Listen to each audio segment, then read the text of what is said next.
Eu tô aqui no começo do vídeo para falar que eu não sou um profissional formado. E sendo assim, eu definitivamente não sou o guia necessário para você se tornar um programador de sucesso ou que eu sei tudo sobre programação. Eu posso estar falando muitas abobrinhas aqui, talvez muita abobrinha em todos os pontos. Eu programo há alguns anos, então não é como se eu fosse um total asno no assunto, mas também não é como se eu tivesse total experiência também. Eu nunca fui na faculdade de programação, eu programo sozinho, por mim mesmo. Eu nunca fiz nenhuma carreira, não tenho uma carreira de programador, eu nunca trabalhei sequer na vida, então não vem esse vídeo como um guia detalhado de como vai ser. Isso daqui é só uma espécie de vídeo motivacional para as pessoas que estão pensando em entrar nesse ramo, para que elas possam, sabe, dar um ânimo. E enfim, era só isso que eu queria falar. Bora pro vídeo. Quando eu falo em computadores, qual é a primeira coisa que vem na sua mente? Talvez seja o seu filho mais velho, viciado nas redes sociais. Pode ser o seu filho mais novo, viciado em Fortnite. Pode ser você, viciado no trabalho. Apesar dos exemplos que eu dei, computadores são mais do que máquinas de vício. Computadores são tão úteis e tão importantes que eles são a base do mundo moderno hoje em dia. Tudo tem computadores. Carros têm computadores, geladeiras têm computadores, até lâmpadas com computadores, para você ver o quão importante eles são, quão úteis eles são, né? Então imagina poder controlá-los com seu potencial total, não apenas usar o Word, o Excel, criar os seus programas, criar redes inteligentes de rede. Só tem um pequeno detalhe nessa história, e esse detalhe se chama programação.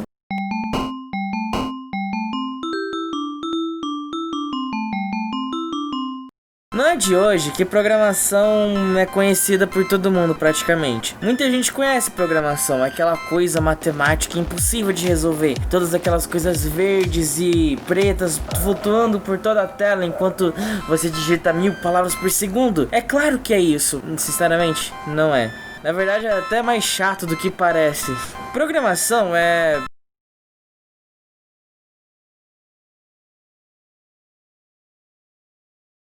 basicamente um grande jogo de dominó. Você coloca um dominó um atrás do outro e eles se derrubam. Mas no caso, ao invés de derrubar, eles fazem coisas. Todo mundo tem uma ideia errada. Não todo mundo, mas tipo, a maioria das pessoas tem uma ideia errada quanto à programação. Muitas pessoas vêm com aquilo, é matemático demais. Não vou conseguir porque eu não tenho notas incrivelmente altas o bastante de matemática para aprender essas coisas. Mas vamos com calma e vamos discutir todos os pontos detalhados desse negócio. Então, quando nós tratamos de programação, a matemática realmente é um papel fundamental nesse bagulho. Tá bom, não é surpresa, mas agora vem uma parte surpreendente, eu juro. Pode ser um ponto fundamental em vários projetos de programação, mas muitos projetos de programação também não usam matemática de jeito nenhum. Depende do que você está tentando fazer. Como programação é basicamente a criação de um sistema lógico, o que você tem que fazer? Se você está fazendo uma física, um motor de física, tipo um jogo ou algo assim, você obviamente vai ter que usar programação. Não é... quer dizer, matemática, programação você vai usar com certeza, mas você definitivamente vai usar matemática, porque afinal matemática define muito bem a física. Agora, se você tá querendo fazer um blog, do máximo de matemática que você vai precisar é a listagem de tempo, de data e essas coisas. Não precisa de muita matemática, depende do projeto que você vai fazer. Quanto ao inglês, sinto muito, não tem muita solução prática para sair fora. Ou você aprende inglês ou aprende inglês, mas não quer dizer que tem que ser de uma maneira chata, não. Se você não pode pagar um curso, o YouTube é uma ótima ferramenta para tal. Se você não gosta de aulas chatas e você pode pegar os fundamentos, as coisas mais importantes que você precisa no YouTube, né, em aulas do YouTube ou com o seu professor, se você estiver indo pra escola, e vindo vídeos legendados até de inglês. Foi assim que eu aprendi, ué. Bem, não quer dizer que vai funcionar pra você, mas eu só tô dizendo que não tem jeito certo de aprender. Tem muitos jeitos legais de aprender. Então, você vai ter que aprender, mas não precisa ser chato. Mas, e agora? E quanto à programação de fato? Não dá pra fazer nada se não saber esse detalhe, não é mesmo? Afinal, é programação. É isso que a gente tá falando aqui. Então vamos voltar pra 1900 e alguma coisa que eu não lembro de novo. 1900 foi um ano muito incrível e muito aterrorizante também. Teve muita guerra, teve muita pobreza, mas também teve muito avanço científico, que foi legal. Os computadores, eles, antigamente, né, foram feitos com a ideia base base de zeros e uns, o binário, como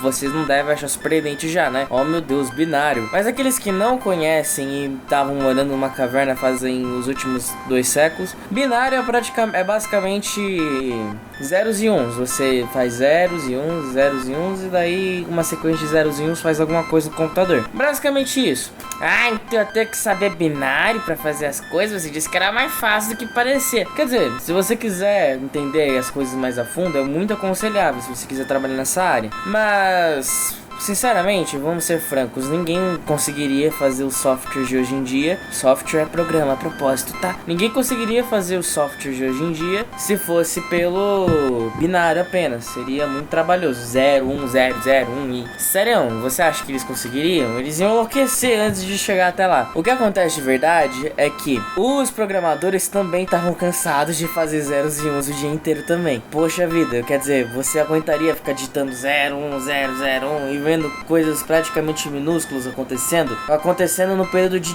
meses até, talvez, dependendo do tamanho do seu programa. Meses de trabalho perdido, não perdido, mas tipo, mês de trabalho só pra fazer uma coisinha assim. Ninguém tava aguentando mais. Então, o que fazer, né? O que fazer? Que tal ao invés de usar o código em binário, usar palavras que então são traduzidas para binário e então você pode programar. E aí nasceram os compiladores. Os compiladores, eles basicamente são programas que convertem texto para binário. As linguagens de programação atuais são muito diferentes da primeira. A primeira é essencial e existe até hoje, se chama Assembly. Agora, vários sistemas operacionais usam diferentes tipos de Assembly. Então, mas não vamos entrar muito a fundo nisso, só queria comentar. Assembly também é uma das coisas que pode ser convertido ou que o compilador pode converter, mas normalmente para binário mesmo. Ao pegar o seu texto, quando você digita, ele converte aquilo para binário, e ao converter para binário,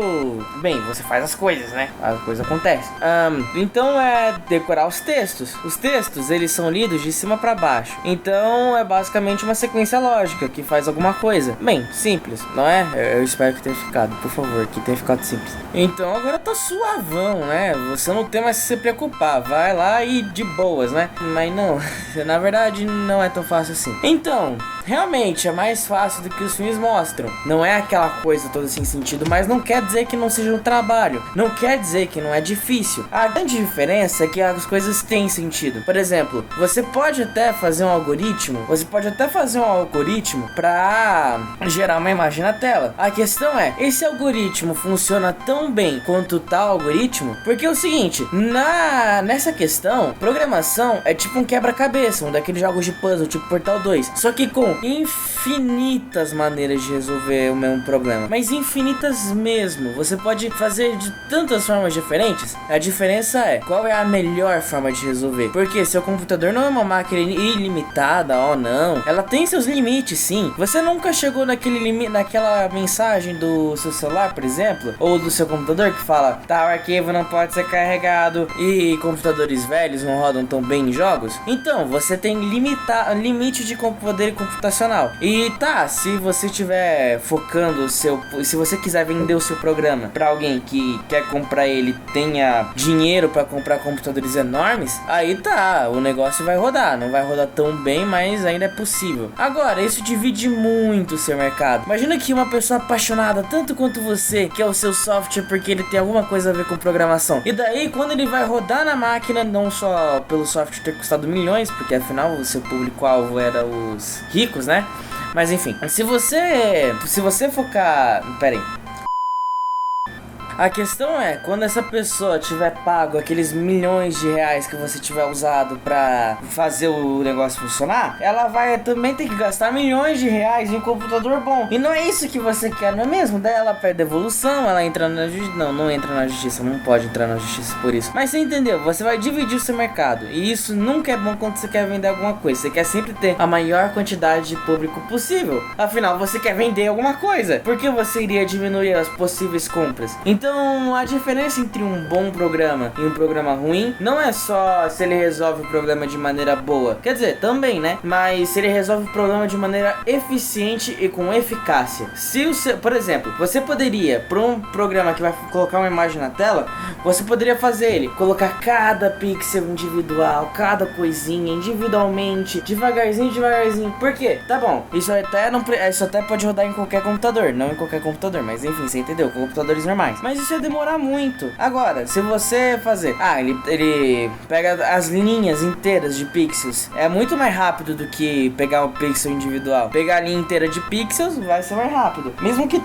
Mesmo se o seu problema é exigir algum detalhezinho especial, se esse detalhe for muito diferencial, alguma coisa que é insignificante, provavelmente não vale a pena para gastar horas e horas do seu dia. Você tem que ver se o custo vale a pena o objetivo, e também tem que ver se dá para otimizar o melhor possível o seu programa. Beleza. Agora, uma das coisas muito mais famosas na programação é games. E eu não vou falar que games, você não devia fazer games, tem todas as outras coisas que dá pra fazer com programação. Quer dizer, existe outras coisas que dá pra fazer com programação. Caramba, muitas, infinitas coisas. Você pode fazer coisas de ciência, você pode fazer sistemas de organização, você pode invadir sistemas de organização, você pode proteger sistemas desses sistemas, você pode hackear empresas a serviço delas pra falar, olha só, isso daqui tá assim. Eles te dão dinheiro pra você expor essa vulnerabilidade. Daí eles defendem contra essa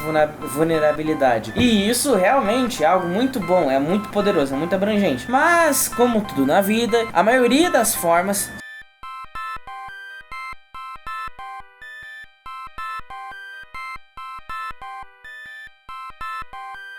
se não todas as formas de tecnologia que nós temos, tem alguma referência à arte. E games são arte, não importa o que você fale. São arte sim. Você nunca jogou, como por exemplo, Ori. Você nunca jogou Hollow Knight. Tá bom, eu não, porque tipo assim, eu não quero comprar esses jogos. Enfim, você entendeu. Então, games são uma forma de arte, independente de como você olhe isso. Você deve estar se perguntando agora, porque eu devia fazer isso mesmo? É bom, porque assim, você até pode querer gostar de programação, mas isso vale a pena? Será que vale a pena? Bem, deixa eu só dar um exemplo. Segundo o site TI Forum 365, para quem tem menor experiência no nível de especialista, iniciam com um salário médio de 13,1 mil reais, podendo chegar a 26,7 mil reais. Analistas júniors, que são quem começa no ramo, começam com um salário de 3.850 reais, podendo chegar a 7.850 reais. Pessoas que acabaram de chegar no ramo de Big Data e Analytics. Para desenvolvedores, o salário inicial de um desenvolvedor back-end júnior começa com 3,1 mil reais, podendo chegar a 6,3 mil reais. Desenvolvedores full stack senior, né, chegarão a ganhar 16,5 mil em 2020. Então, conclusão, temos muito dinheiro em jogo. Mas, sinceramente, quantas vagas vão ter por aí, né? Não vai adiantar muita coisa você ter muito dinheiro se você não tem nenhuma vaga de emprego aberta, assim, né? Então, segundo o site Canaltech, 420 mil novas vagas de emprego devem ser abertas até 2024. Embora você esteja pensando, só em 24. Nos 24, lembra, são novas vagas abertas. Então, por que que tá assim? Por que que tem muito emprego? Porque nem todo mundo quer ser um programador. Nem todo mundo sabe como é a profissão real e acaba não querendo programar. E daí o que acontece? Daí, com isso, o que acontece? As pessoas não entram nas vagas, as vagas vão crescendo. E vai crescendo exponencialmente. Ou seja, no ano abriram 2, no próximo abre 4 e assim vai. Por quê? Porque programadores são cada vez mais necessários no nosso mundo. Não tem escapatória. Programação vai ser uma coisa super necessária. Agora, não tô dizendo que você no futuro vai precisar programar, senão você não tem comida. Você vai ter que comer miojo o resto da sua vida. Não é isso também não. Você realmente vai poder trabalhar em diversas áreas. Mas sinceramente, programação é uma habilidade muito útil de se aprender. E ainda assim, é uma coisa que vai estar cada vez mais presente. Então, se você não quer trabalhar com programação, ótimo, não precisa. Agora, se você quer, você tem um mercado enorme, com muita gente te procurando e, inclusive, com muito dinheiro, assim, ó, no bolso. Eu espero que você não esteja fazendo isso pelo dinheiro, porque senão você vai ficar bem cansado. Bem, então foi isso. Eu espero que vocês tenham gostado do vídeo. Dá like, compartilha, se inscreva, se você gostar do conteúdo, é claro, porque eu vou trazer mais coisas sobre programação. Não exatamente esse formato, tipo, eu falar sobre um assunto, mas um outro formato que eu acho que vocês vão gostar. Me segue nas redes sociais aqui abaixo, que no caso é só o Twitter. E falou!